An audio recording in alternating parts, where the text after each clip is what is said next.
he had more money than most small countries. And it still wasn't enough to save his own name. That is Prince. And his story is the one the architects of the music industry hoped you would never truly piece together.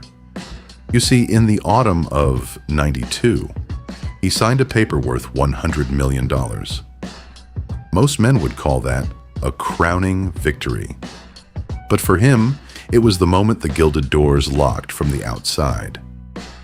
What happens when the very machine you built decides it no longer needs your consent to own your identity?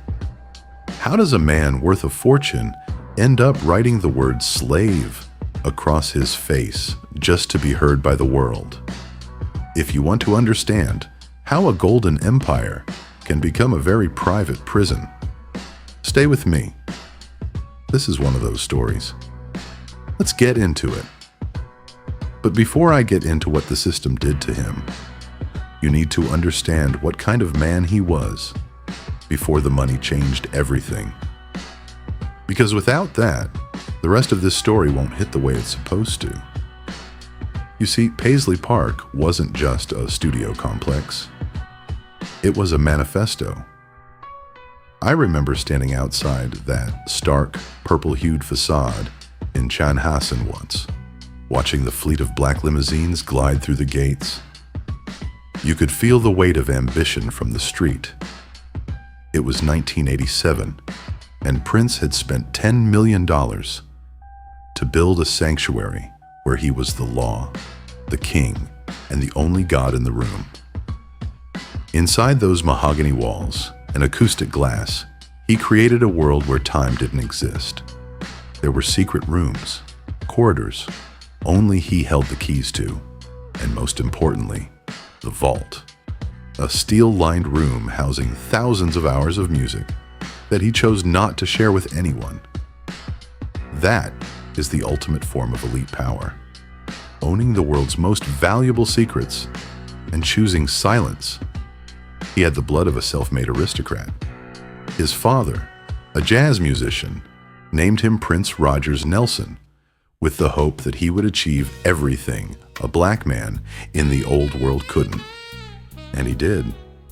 But that pride, the belief that he could build a fortress and remain untouched by the rules of the world, was the first crack in the foundation. I've seen men like him. They build empires to protect their freedom, only to find they've built a cage. They forget that in the upper echelons, when you own too much of what others want, you become a target. The men in suits from New York began appearing in the lobby of Paisley Park. They brought professional smiles and thick leather portfolios. Prince thought he was inviting them into his kingdom to witness his greatness. He didn't realize they were actually measuring the room for his arrival as a tenant. That's who he was. Before the money reached the scale that changes men, certain of himself, certain of his instincts, certain that the rules that applied to everyone else were suggestions at most. He was right for a long time, and then he wasn't. And the way that happened is the part of this story that I can't get out of my head. If you walked onto a trading floor in New York or attended a dinner party in Bel Air at that time, his name was spoken with a certain kind of awe. He wasn't just a star, he was a conglomerate. And then the announcement hit. A contract worth $100 million with Warner Brothers. 6 albums. A vice presidency. It was the largest deal in music history. The world cheered, but I remember the feeling in the room when the details started to leak. It didn't feel like a victory. It felt like the heavy sound of a mahogany tomb closing. Money in the elite world always comes with strings that you only notice when it's too late to untie them. You see, Warner Brothers didn't hand over $100 million because of his talent. They already had that. They were buying eternity. They wanted the master tapes. Those reels in the vault that Prince had spent his life guarding like crown jewels. To a man like him, those tapes were his soul, his legacy, the only proof he truly existed. But that contract said his soul now belonged to the balance sheet. I remember seeing him at a gala shortly after.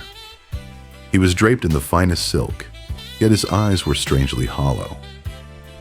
The executives stood around him, clutching crystal glasses of scotch, looking at him with the quiet triumph of men who had just bought a private island. They called him a partner, but in the midnight calls with their lawyers, they called him Asset Number 4. The anchor moment was the signature.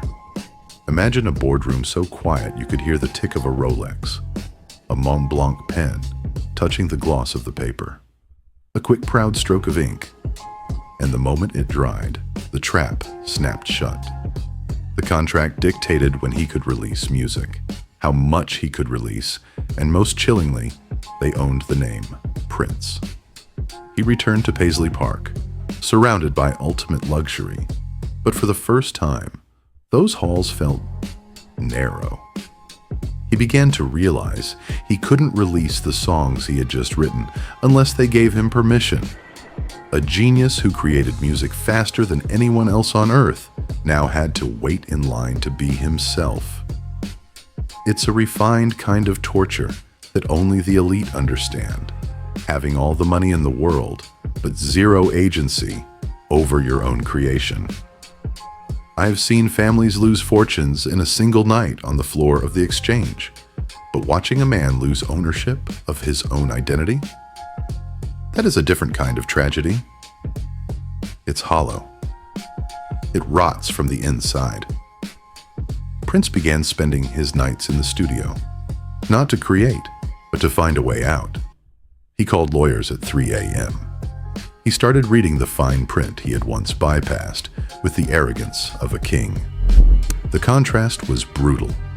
To the public, he was still on the yachts, in the mansions, surrounded by the beautiful. But inside, he was being eaten alive by the realization that he had sold the one thing money can't buy back.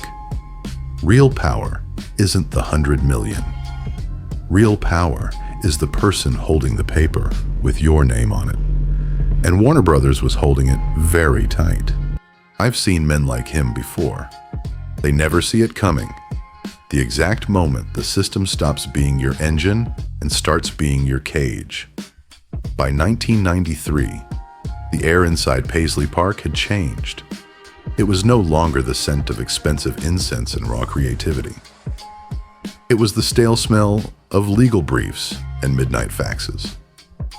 I remember a dinner in London where a certain executive laughed into his crystal glass, calling him difficult.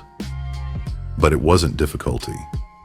It was the look of a king realizing he'd been invited to the table, only to find out he was the main course. Then came the mark. You've seen the photos, that word slave scrawled across a cheekbone that had been the envy of the fashion world. In the circles I move in, the elite were horrified. Not because of the message, but because of the lack of decorum. They didn't understand that he wasn't protesting for the masses. He was documenting his own erasure. He was showing us that even with 100 million in the bank, he didn't own the rights to the very air he used to sing. It was a public shaming of a private empire. And, that's the thing about old power. They don't just want your labor, they want your history. When he dropped the name Prince and became an unpronounceable symbol, the industry called it a breakdown. I called it a scorched earth retreat. It was a tactical suicide. He was trying to kill the man the contract was written for, hoping the symbol could walk free. He spent his nights in that vault, surrounded by thousands of masterpieces he wasn't allowed to share, while his owners in New York waited for him to break under the weight of his own brilliance. But let me not get ahead of myself. The spiral was just beginning. He began bypassing the machine, releasing music through phone lines and independent mail orders. Anything to feel the ghost of autonomy. I remember being in a studio near the end of that era. Someone asked him if the loss of status was worth the struggle. He didn't answer. He just looked at his hands. The hands that could play 20 instruments but couldn't sign a check without a handler's nod. It was a silence that told you everything. The king was still in the castle, but the castle was now a bunker. And the war was only getting colder. The mid-90s were a long, cold winter for the man who was no longer a prince. By the time he finally severed the ties with Warner Brothers in 1996, the victory felt more like an exhausting truce than a celebration. I heard from someone who was at Paisley Park during those final months of the transition. They said the silence in the hallways was heavy, almost physical. The man had won his freedom, but he had spent his most fertile years fighting for the right to own his own echoes. He walked away with his master tapes, eventually. But the industry had moved on, and he was left standing in a kingdom of his own making, isolated by the very walls he built to keep the world out. There was a moment, I'm told, when he stood in the middle of the vault, surrounded by thousands of unreleased tapes, and just stared at the labels. He had saved the music, but at the cost of the man the music was for. The dust of the 90s settled, and the name Prince eventually returned to the billboards. But the ghost of the slave era never truly left. You could see it in the way he handled his business afterward, the deep, unshakable distrust of any system he didn't own entirely. He became a pioneer of the digital age, not out of curiosity, but out of a desperate need to never be owned again. I've seen this before with the truly powerful. They win the war, but they lose the peace. They spend the rest of their lives guarding a treasure that no one is trying to steal anymore, simply because they can't forget the feeling of the lock turning. What happens to a man when his greatest victory is simply being allowed to use his own name again? The tragedy isn't that he failed. It's that he had to set his own house on fire just to prove he owned the matches. In the end, Prince Rogers Nelson proved a point that the elite usually try to bury. That identity is the ultimate currency. He was a king who chose to be a nameless ghost, rather than a titled servant. It's a chilling thought, isn't it, that you can reach the very top of the mountain only to find that the mountain owns you. The money outlasted the man. It always does. But the silence he left behind in those Minneapolis halls, that's the real inheritance. The empire always outlasts the man. That's not comfort. That's the warning. Don't wait until the empire falls to ask what you are actually building it for. If you felt the weight of this story, stay with me and subscribe, because every week I bring you one of these stories, the ones the people inside hoped would never reach the outside. Tell me in the comments, what is the one thing you would never sell, no matter the price? And let me know which family or empire you want me to look into next. Let's get into the next one soon.